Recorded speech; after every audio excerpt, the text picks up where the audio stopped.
If I learned anything as a boy, it's to never put your face or your pecker in anything without first checking it for rats.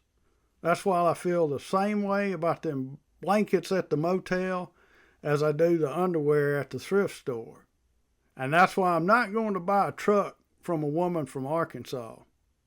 Like my daddy told me, if you don't use good sense going through life, you're going to end up married to someone like your damn mama.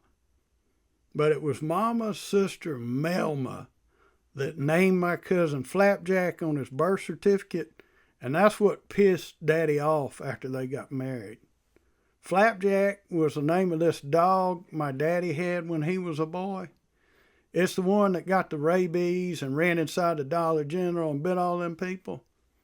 Daddy said that's why you should never put Flapjack on a baby's birth certificate. He told Melma that even people in foreign countries know that you shouldn't name a baby after something with rabies, and that made everybody mad.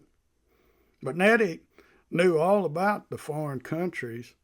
He taught me all about history and how different foods were invented and all the important stuff you really need to know to understand the world. He told me all kinds of stuff. He told me that in the Middle Ages, they still had some dinosaurs running around, but folks called them dragons and made shit up about the fire-breathing part. I believe him, too. Dragons were real because there was Trossilosauruses and Trollosaurus rex and all that. It's in the Bible. It's one of the things that the Bible and science agree on. Trossilosauruses. But a lot of things are like that in science.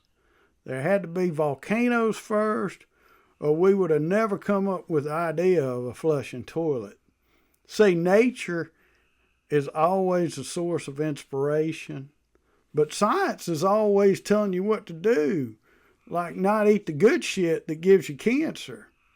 But here's the reason you shouldn't and can't let science boss you around like you're a damn liberal.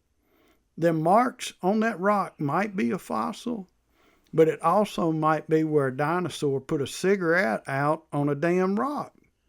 You have to think about them sort of things when you start talking science. It's like the law. Even though it's legal to park your truck in somebody's yard, whether they like it or not, the law says you can't block the door to the house, and you have to move the vehicle after 3 days, or just one if it's leaking oil. You knew that already. But what's less obvious is not to park in their yard at all if you don't know how much rain they've been getting. See, you get stuck in somebody's front yard, they can shoot you. And legally too. It's called eminent domain, and it means they can blow your head off if they think your vehicle might hit their house while you're trying to get unstuck. See, the law is complicated when you start dragging in all them Latin words.